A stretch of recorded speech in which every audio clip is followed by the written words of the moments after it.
Welcome to Tamilmathi TNPSC. இந்த வீடியோவில் நம்ம 12th ஃபர்ஸ்ட் லெசன் இந்தியாவில் தேசியத்தின் எழுச்சி இந்த லெசன்லேருந்து ஒரு 100 கொஷின்ஸ் பார்க்க போகிறோம். காந்தியடிகள் தென்னாப்பிரிக்காவில் இருந்து எந்த ஆண்டு இந்தியா திரும்பினார்? 1915. டேஸ் ஆண்டு முதல் காந்தியடிகள் இந்திய தேசிய இயக்கத்திற்கு தலைமை ஏற்றதிலிருந்து இந்திய தேசியம் மிக பெரும் மக்கள் இயக்கமாக மாறியது. 1919. டேஸ் என்பது ஒரு நாட்டிற்கு விசுவாசமாகவும் பக்தியோடும் இருத்தல் என பொருள் கொள்ளப்படுகிறது. தேசியம் தனது நாட்டை ஏனைய நாடுகளை காட்டிலும் உயர்வான இடத்தில் வைத்து பார்த்து அல்லது ஏனைய நாடுகளுக்கு போட்டியாக தனது நாட்டின் பண்பாடு மற்றும் விருப்பங்களின் வளர்ச்சியில் சிறப்பு கவனம் செலுத்தும் ஒரு தேசிய உணர்வு அல்லது மனப்போக்காகும். தேசியம் காந்தியடிகளுக்கு முன்னர் தேசிய அடையாளம் காலனிய சுரண்டல் குறித்து இந்தியர்களுக்கு கற்றுக் கொடுத்தவர்கள். இவை அனைத்தும் தாதாபாய் நவ்ரோஜி, கோபாலகிருஷ்ண கோகலே, பிபின் சந்திரபால், லாலா லஜபதி ராய், பாலகங்காதர திலகர். இந்தியாவின் மரபு சார்ந்த நில உடைமை முறையை சிதைத்தவர்கள். ஆங்கிலேயர்கள். ஆங்கிலேயருக்கு முந்தைய காலங்களில் நிலவரி விவசாயிகளின் விளைச்சலில் கொடுக்கப்பட்டது. ஆனால் ஆங்கிலேயர்கள் டேஸாக வரி வசூல் செய்தனர். பணமாக வரி வசூல் செய்திருப்பாங்க. இவங்க பணமாக வரி வசூல் செய்யும்போது விளைச்சலின்மை, வீழ்ச்சி, வறட்சி, பஞ்சம் இதெல்லாம் கணக்கில் எடுத்துக்கல. விவசாயிகள் வட்டிக்கு கடன் வாங்கினர். பணமாக தான் கொடுக்கணும் அப்படின்னு சொல்கிறப்ப வட்டிக்கு கடன் வாங்கி அந்த வட்டிக்கான கடனையும் அவங்களால அடைக்க முடியல. ஆங்கிலேயர்களின் புதிய நில உடைமை உரிமைகளால் ஏற்பட்ட பாதிப்புகள் அனைத்தும் சரி. நிலத்தை விற்பனை பொருளாக்குவது, வேளாண்மையை வணிகமயமாக்குவது, ஏலம், நிலப்பிரபுக்கள் வர்க்கம் உருவானது. ஆங்கிலேயர்களுக்கு முன்னாடி பார்த்தீங்கன்னா இந்தியாவில் நிலத்தில் தனி சொத்துரிமை அப்படின்னு ஒன்று கிடையாது.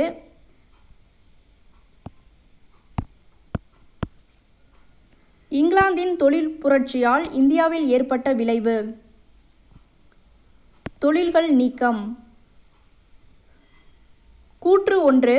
இந்தியாவிலிருந்து இங்கிலாந்திற்கு பருத்தி, சணல், பட்டு கச்சா பொருட்களாக எடுத்துச் செல்லப்பட்டன. அவை மீண்டும் இந்திய சந்தைகளில் உற்பத்தி பொருட்களாக குறைந்த விலையில் இறக்குமதி செய்யப்பட்டு மலை போல் குவிந்தன. கூற்று 1, 2 சரி. கூற்று 1. இங்கிலாந்து பொருட்கள் இறக்குமதியால் இந்தியாவின் நெசவாளர், பருத்தி இலை ஆடை தயாரிப்போர், தச்சர், கொல்லர், காலணிகள் தயாரிப்போர் வேலை இழந்தனர். கூற்று 2. கச்சா பொருட்கள் கொள்முதல் செய்வதற்கான இடமாக இந்தியா மாறியது. நிலத்தில் அவுரி பயிரிட வற்புறுத்தப்பட்டதால் உணவு பற்றாக்குறை ஏற்பட்டது. கூற்று 1, 2 சரி.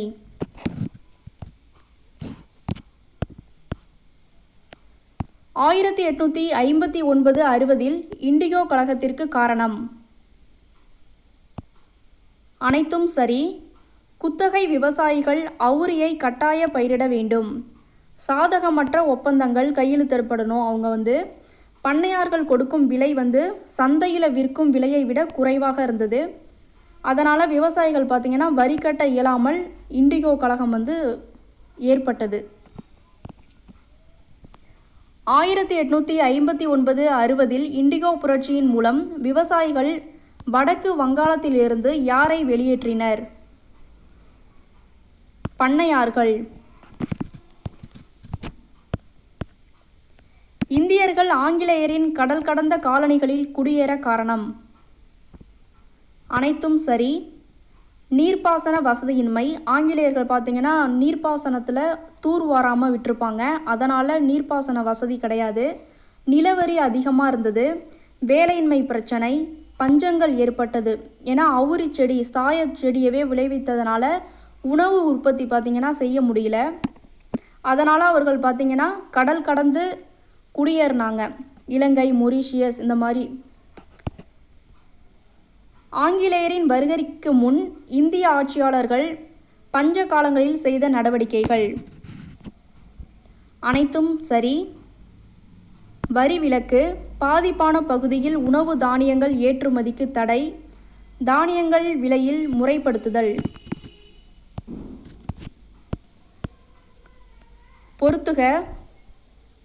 இறப்புகள் குறித்து மெட்ராஸ் டைம்ஸ் பத்திரிகை சொன்ன தகவல் இது. 1770 முதல் 1900 ஆண்டுகளில் பஞ்சத்தின் காரணமாக 25 மில்லியன் மக்கள் இறந்திருக்காங்க. 1799 முதல் 1900 வரை உலகில் நடந்த போர்களினால் 5 மில்லியன் மக்கள் இறந்திருக்காங்க. 1891 முதல் 1900 வரை 19 மில்லியன் இந்திய மக்கள் பஞ்சத்தினால் இறந்திருக்காங்க. மெட்ராஸ் டைம்ஸ் பத்திரிகையின் ஆசிரியர் வில்லியம் டிக்பை. ஒரிசா பஞ்சத்தின் தூண்டுதலின் காரணமாக இந்தியாவில் வறுமை குறித்து தனது வாழ்நாள் முழுவதும் ஆய்வை தொடங்கியவர் தாதாபாய் நவ்ரோஜி. இந்திய மக்கள் பட்டினியால் மடிந்து கொண்டிருந்த நிலையில் இங்கிலாந்திற்கு பல மில்லியன் டன் ஏற்றுமதி செய்யப்பட்டது. கோதுமை. 1876-72 இந்த 2 வருடங்களில் பருவமழை இல்லாததால் மதராஸ் மாகாணத்தில் ஏற்பட்ட பஞ்சத்தின் போது தலையிடா கொள்கையை பின்பற்றிய அரச பிரதிநிதி லிட்டன். ஆங்கிலேய காலனிகளான Ceylon, Mauritius, Fiji, Malaya, Caribbean தீவுகள், தென்னாப்பிரிக்கா போன்ற பகுதிகளில் டேஸ் தோட்டப்பயிர்களுக்கு தொழிலாளர்கள் தேவைப்பட்டனர். அனைத்தும் சரி. காஃபி, தேயிலை, கரும்பு.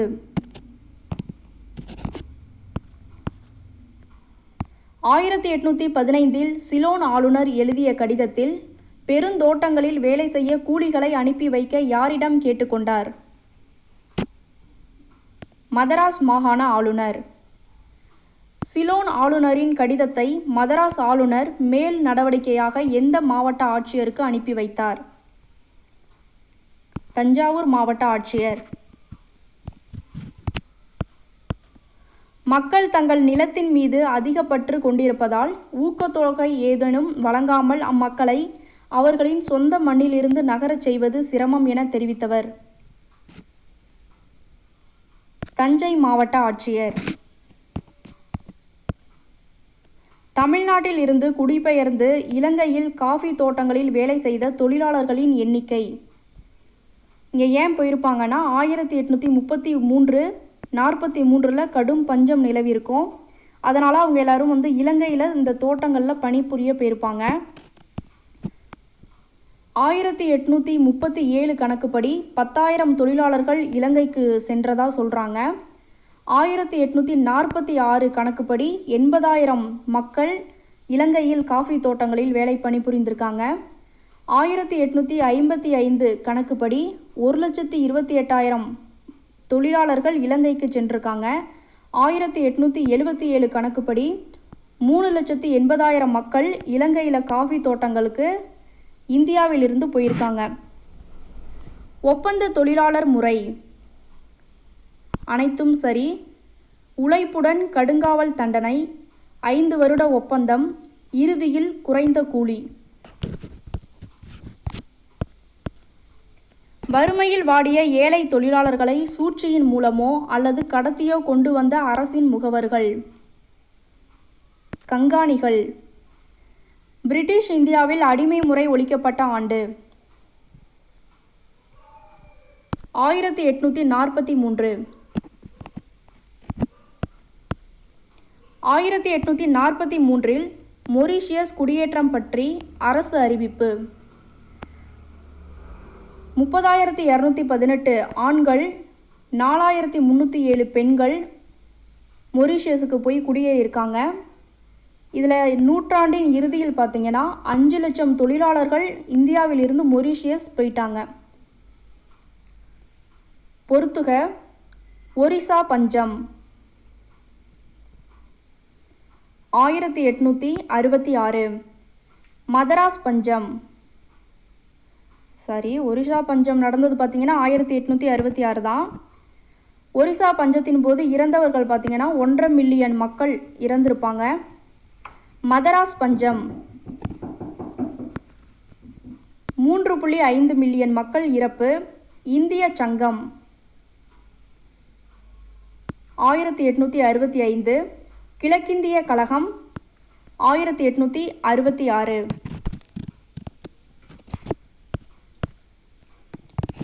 1856-57 கல்கத்தா டு ட்ரினிடாட் கப்பல் பயணத்தின் போது இறந்த ஒப்பந்த கூலி தொழிலாளர்கள் இறப்பு விகிதம்.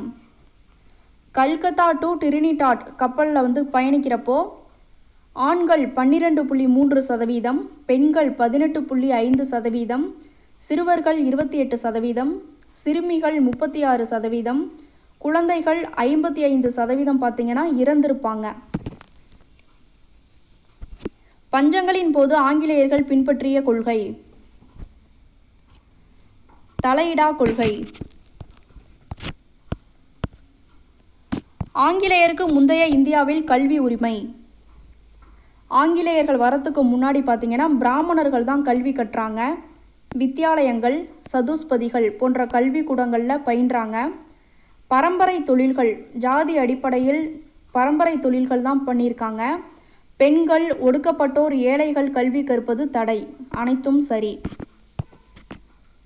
பொது கல்விக்கான பொதுக்குழு உருவாக்கப்பட்ட ஆண்டு 1823. 1834-38 வரை கவர்னர் ஜெனரலின் ஆலோசனை குழுவில் முதல் சட்ட உறுப்பினராக அங்கம் வகித்தவர்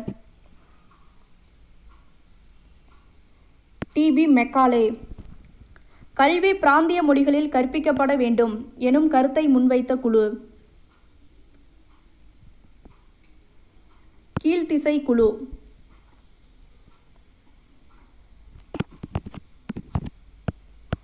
மேலை கல்வியானது ஆங்கில வழியில் கற்பிக்க வேண்டும் என்ற கருத்தை முன்வைத்தது. இந்த ஆங்கில மொழி வழியில் பார்த்திங்கன்னா டிபி மெக்காலே ஆதரவு தெரிவிச்சிருப்பாங்க. ஆங்கில மரபு குழு ஃபஸ்ட்டு பார்த்திங்கன்னா பொதுக்குழுவாக தான் இருக்கும். அந்த பொதுக்குழு இரண்டாக பிரிஞ்சிருக்கும்.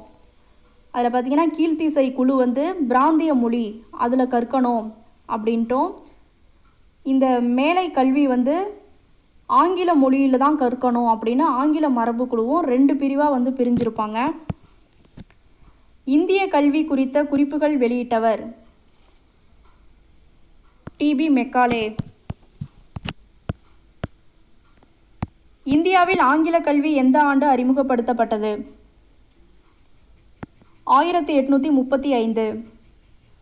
இரத்தத்திலும் நிறத்திலும் இந்தியராகவும், விருப்பத்தில், கருத்தில், ஒழுக்க நெறிகளில், அறிவில் ஆங்கிலேயராக இருக்கும் ஒரு மக்கள் பிரிவினரை இந்தியாவுக்குள்ளே உருவாக்க விரும்பியவர் யார்? DP Macaulay. இந்தியாவில் அறிமுகம் செய்ய வேண்டிய ஆங்கில கல்வி முறையை வடிவமைத்தவர் டிபி மெக்காலே. பம்பாய், சென்னை, கல்கத்தா ஆகிய இடங்களில் பல்கலைக்கழகங்கள் நிறுவப்பட்ட ஆண்டு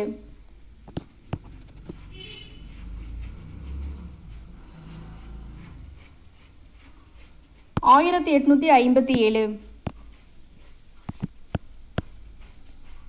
இந்தியர்களில் படித்த வகுப்பினர் ஆங்கிலேயருக்கு விசுவாசமாகவும் இருப்பதோடு ஆங்கில அரசின் தூண்களாக திகழ்வர் என கருதினர். படித்த இந்திய மத்தியதர வர்க்கத்தை உருவாக்கி அவர்களை டேஸ் என ஏளனப்படுத்தினர். பாபு வர்க்கம். ஆங்கில படைகளால் டெல்லி முற்றுகையிடப்பட்ட ஆண்டு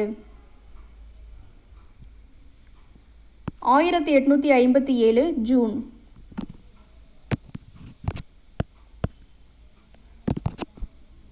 நண்பன் பகைவன் என்ற வேறுபாடின்றி முழு வீச்சிலான பழிவாங்குதல் மேற்கொள்ளப்பட்டுள்ளது. கொள்ளையடிப்பதை பொறுத்தமாட்டில் நாம் உண்மையாகவே நாதிர்ஷாவை மிஞ்சிவிட்டோம் என்று கடிதத்தில் குறிப்பிட்டுள்ளவர் எல்பின்ஸ்டன். பம்பாய் மாகாணத்தில் முன்னாள் ஆளுநர் எல்பின்ஸ்டன் அப்போதைய இந்தியாவின் எதிர்கால அரச பிரதிநிதி டேஸுக்கு கடிதம் எழுதினார். Sir John Lawrence. குடிமைப்பணி தேர்வுக்கான வயது 21. இதில் இந்தியர்கள் வெற்றி பெற்றதால் டேஸாக வயது வரம்பு குறைக்கப்பட்டது. 19. இறக்குமதியாகும் பருத்தி இலை துணிகளின் மீது இறக்குமதி வரி விதிக்கப்பட வேண்டும் என ஜவுளி ஆலை உரிமையாளர்கள் போராட்டம் நடத்திய ஆண்டு 1875. அரசு பணிகள் இந்திய மயமாக்கப்பட வேண்டும் என்ற கோரிக்கை எழுப்பப்பட்ட ஆண்டு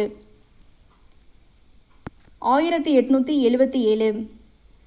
வட்டார மொழி பத்திரிகை சட்டத்திற்கு எதிரான போராட்டங்கள் நடைபெற்ற ஆண்டு 1878. இதில் தான் பார்த்தீங்கன்னா ஜி சுப்பிரமணியம் தி இந்து பத்திரிகையை கொண்டு வந்திருப்பார். 1877 டி முத்துசாமி உயர்நீதிமன்ற நீதிபதியாக பணியமர்த்தப்பட்டதுனால அடுத்த வருஷம் பார்த்திங்கன்னா இந்த பத்திரிகை வந்து வெளியாகிருக்கும்.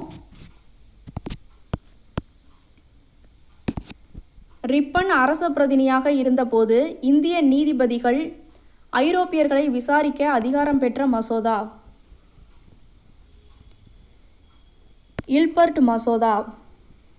இல்பர்ட் மசோதாவிற்கு ஆதரவான கிளர்ச்சிகள் 1883. ராஜாராம் மோகன் ராயின் வங்க மொழி பத்திரிகை சம்வத் கௌமுதி. ராஜாராம் மோகன் ராயின் பாரசீக மொழி பத்திரிகை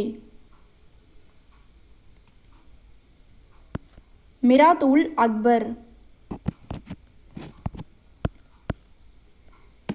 தேசியத்தின் குறிக்கோளானது இந்திய சிந்தனையை, இந்திய குணநலன்களை, இந்திய உணர்வுகளை, இந்திய ஆற்றலை, இந்தியாவின் உன்னதத்தை மீட்டெடுப்பதாகும். மேலும் உலகை தடுமாறச் செய்யும் பிரச்சனைகளை இந்திய மனப்பாங்குடன் இந்திய நிலைப்பாட்டில் தீர்த்து வைப்பதாகும் என்று எழுதியவர் Arvind Ghosh.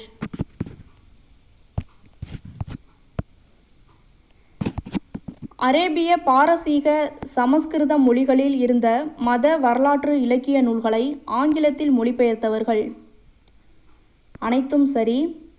William Jones, Charles Wilkins, maths Muller. வறுமையும் பிரிட்டனுக்கோவாத இந்திய ஆட்சியும் என்னும் புத்தகத்தின் ஆசிரியர். இதில் பார்த்தீங்கன்னா அவர் செல்வ சுரண்டல் கோட்பாடு பற்றி சொல்லியிருப்பார். தாதாபாய் நவ்ரோஜி. சென்னைவாசிகள் சங்கம் உருவாக்கப்பட்ட ஆண்டு 1852 பிப்ரவரி 26. கூற்று 1. அரசுக்கு எதிரான வெறுப்புணர்வை தூண்டும் முயற்சிகளை மேற்கொள்வோரை தண்டனைக்கு உள்ளாக்கும் இந்திய தண்டனை சட்டம் 1870. கூற்று 2. பிரிவு 124A அடக்குமுறை ஒழுங்காற்றுச் சட்டம். கூற்று 1, 2 சரி.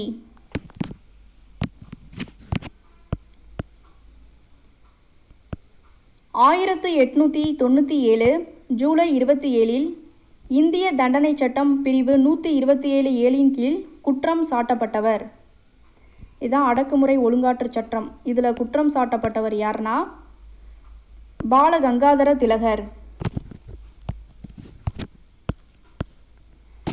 1835 முதல் 1872 முடிய ஒவ்வொரு ஆண்டும் சராசரியாக 13 மில்லியன் பவுண்டுகள் மதிப்புடைய பொருட்கள் இங்கிலாந்திலிருந்து ஏற்றுமதி செய்யப்பட்டதாகவும், ஆனால் அந்த அளவிற்கான பணம் இந்தியா வந்து சேரவில்லை எனவும் கூறியவர்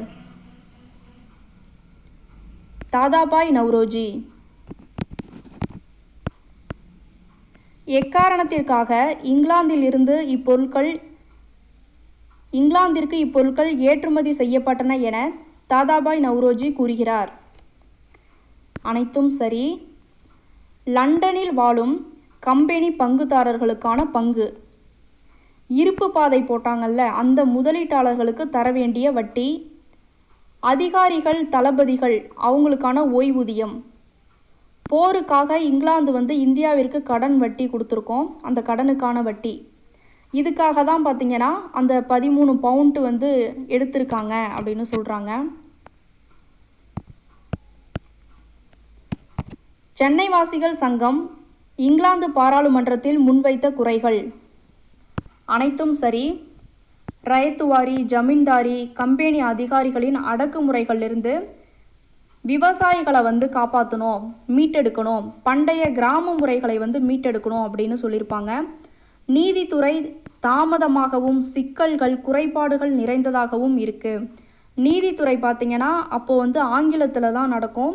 அதை வட்டார மொழிகளில் இல்லாமல் இருக்கிறது தான் இதுக்கான பிரச்சனை. சமயப்பரப்பு நிறுவனங்களின் கல்வி கூடங்களுக்கு அரசின் நிதி மடைமாற்றம். இந்த சமயப்பரப்பு நிறுவனங்களுக்கு பார்த்திங்கன்னா அந்த கல்வி கூடங்களுக்கு அரசோட பணம்லாம் போகுது அப்படின்னு சொல்லியிருக்காங்க. அனைத்தும் சரி. சென்னை வாசிகள் சங்கத்தின் மனு 1853 மார்ச் டாஸ் பாராளுமன்றத்தில் விவாதிக்கப்பட்டது. இங்கிலாந்து 1853 அக்டோபர் சென்னை வந்த இந்திய சீர்திருத்த கழகத்தின் தலைவர் ஹச்டி செய்மூர். ஹச்டி செய்மூர் பார்வையிட்ட இடங்கள் அனைத்தும் சரி.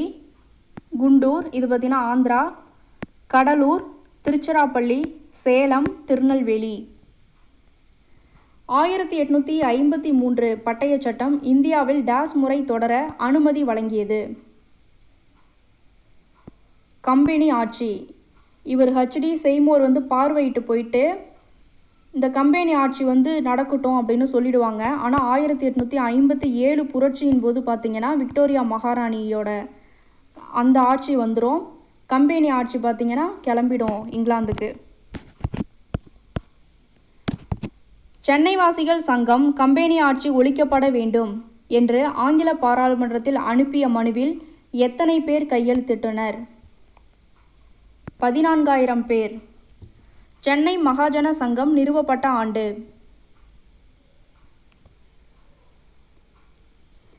1884 மே 16. 1884 டிசம்பர் சென்னை பிரம்மஞான சபையின் கூட்டம் ஒன்றிற்கு தலைமை ஏற்றவர் ஆலன் ஆக்டேவியன் ஹியூம். இந்திய தேசிய காங்கிரஸ் பம்பாயில் உருவாக்கப்பட்ட ஆண்டு 1885 டிசம்பர் 28. காங்கிரஸ் மாநாடுகள் எப்போவுமே பார்த்திங்கன்னா லாஸ்ட் நவம்பர் டிசம்பரில் தான் நடக்கும். இந்திய தேசிய காங்கிரஸின் முதல் தலைவர் WC பானர்ஜி, உமேஷ் சந்திர பானர்ஜி. சென்னை மகாஜன சங்கம் இந்திய தேசிய காங்கிரஸோடு இணைக்கப்பட்ட இடம் பம்பாய். காங்கிரஸின் முதல் மாநாடு பம்பாயில் நடந்திருக்கும். அங்கேயே பார்த்திங்கன்னா இந்த மகாஜன சங்கத்தை இந்திய தேசிய காங்கிரஸோட இணைத்திருவாங்க. தாயக கட்டணம் எனும் பெயரில் ஆண்டொன்றுக்கு டாஸ் பவுண்டுகள் நஷ்டம் ஏற்படுவதாக நவ்ரோஜி கூறுகிறார். 30 மில்லியன் பவுண்டுகள். அரசியல் சட்டம் அனுமதித்த வழிகளான மனு கொடுப்பது, மன்றாடுவது, விண்ணப்பம் செய்வது போன்ற முறைகளை மேற்கொண்டவர்கள் மிதவாத தேசியவாதிகள். தீவிர தேசியவாதிகள் என அறியப்பட்டோர் அனைத்தும் சரி. பிபின் சந்திரபால், பால கங்காதர திலகர், லாலா லஜபதி ராய். 1897 சுயராஜ்யம் எனது பிறப்புரிமை, அதை அடைந்தே தீருவேன் என கூறியவர் பால கங்காதர திலகர். 1870 பம்பாய் மாநகராட்சி கழகத்திற்கு நகர சபைக்கும் தேர்ந்தெடுக்கப்பட்டவர் பம்பாய் மாநகராட்சி கழகத்திற்கும் நகர சபைக்கும் தேர்ந்தெடுக்கப்பட்டவர் தாதாபாய் நவ்ரோஜி. இந்தியாவின் குரல், ராஸ்த் கோப்தார் எனும் 2 பத்திரிகைகளின் ஆசிரியர் தாதாபாய் நவ்ரோஜி.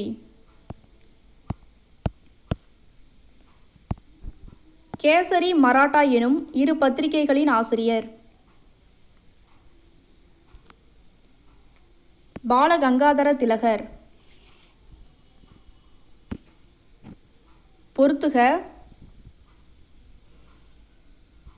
பாலகங்காதர திலகர் இவருடைய பத்திரிகை பார்த்தீங்கன்னா கேசரி. தாதாபாய் நவ்ரோஜி இவருடைய பத்திரிகை இந்தியாவின் குரல்.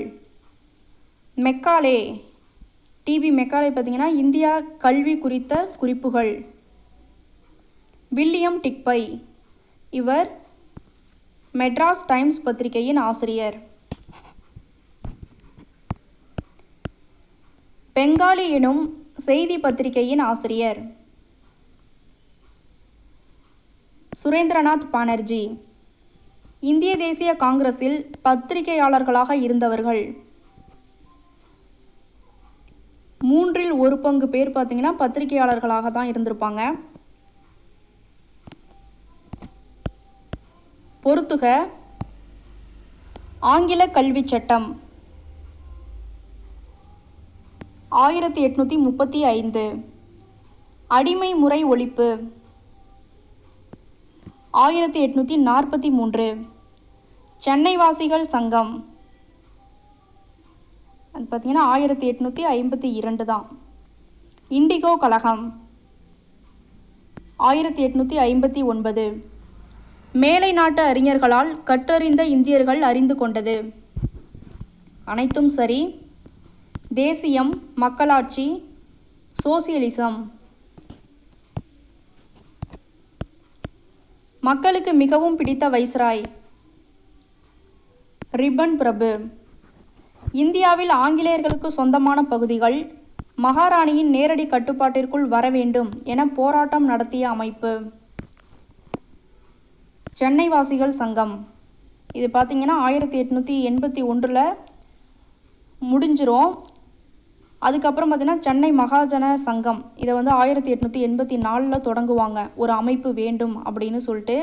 அதே 1884 இந்திய தேசிய காங்கிரஸும் வந்ததுனால இந்திய தேசிய காங்கிரஸையும் சென்னை மகாஜன சங்கம் ரெண்டுத்தையும் பம்பாய் மாநாட்டில் இணைத்துருவாங்க. பின் வருவனவற்றை சரியான காலவரிசையில் தேர்வு செய்க. சென்னை வாசிகள் சங்கம் 1852. இந்திய சங்கம் இதை உருவாக்குனவர் யாருன்னா தாதாபாய் நவ்ரோஜி. கிழக்கிந்திய கழகம் 1866. இதை உருவாக்குனவரும் தாதாபாய் நவ்ரோஜி தான். சென்னை மகாஜன சங்கம் 1884. இந்திய தேசிய காங்கிரஸை நிறுவியவர் A O Hume, Allan Octavian Hume. எந்த நாடாக இருந்தாலும் வசூலிக்கப்பட்ட வரியை அந்நாட்டு மக்களின் நல்வாழ்விற்காகவே செலவழிக்க வேண்டும். ஆனால் பிரிட்டிஷ் இந்தியாவில் ஆங்கிலேயர் வசூலிக்கும் வரி இங்கிலாந்தின் நலனுக்காக செலவிடப்படுகிறது என்று கூறியவர் தாதாபாய் நவ்ரோஜி. இந்திய தேசிய காங்கிரஸின் முதல் தலைவர் WC பானர்ஜி. ஏஓ ஹியூம் அதை நிறுவியிருப்பார். WC பானர்ஜி தான் அதோடைய முதல் தலைவர்.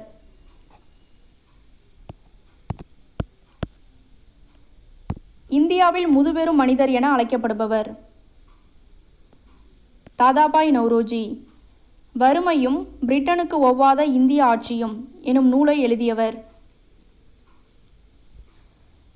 தாதாபாய் நவ்ரோஜி. கூற்று: ஆங்கில அரசாங்கம் தடையற்ற வணிக கொள்கையை பின்பற்றியது. காரணம்: இங்கிலாந்தின் தடையற்ற வணிக கொள்கையினால் இந்தியா நன்மை பெற்றது. கூற்று வந்தீங்கன்னா சரி, காரணம் தவறு. இந்தியா நன்மை பெறலை. தாதாபாய் நவ்ரோஜி இங்கிலாந்து பாராளுமன்றத்திற்கு தேர்ந்தெடுக்கப்பட்ட ஆண்டு 1892. சுதேசி இயக்கம் தோன்ற காரணம்: வங்கப் பிரிவினை. கூற்று தாதாபாய் நவ்ரோஜி இந்திய தேசிய காங்கிரசின் தலைவராக 3 முறை தேர்வு செய்யப்பட்டார். காரணம் 1905ஆம் ஆண்டு வரையில் இந்திய விடுதலை இயக்கம் அரசியலமைப்புவாதிகளின் கட்டுப்பாட்டில் இருந்தது. கூற்று காரணம் இரண்டும் சரி. பொறுத்துக.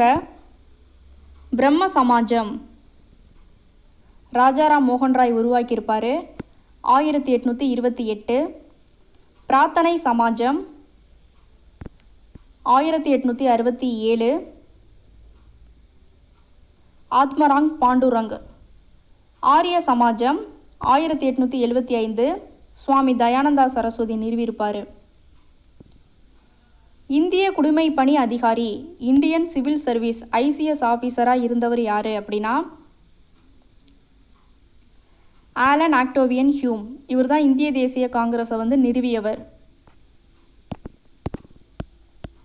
ஒரிசா பஞ்சம் குறித்து பின்வரும் கூற்றுகளில் சரியானவை எவை?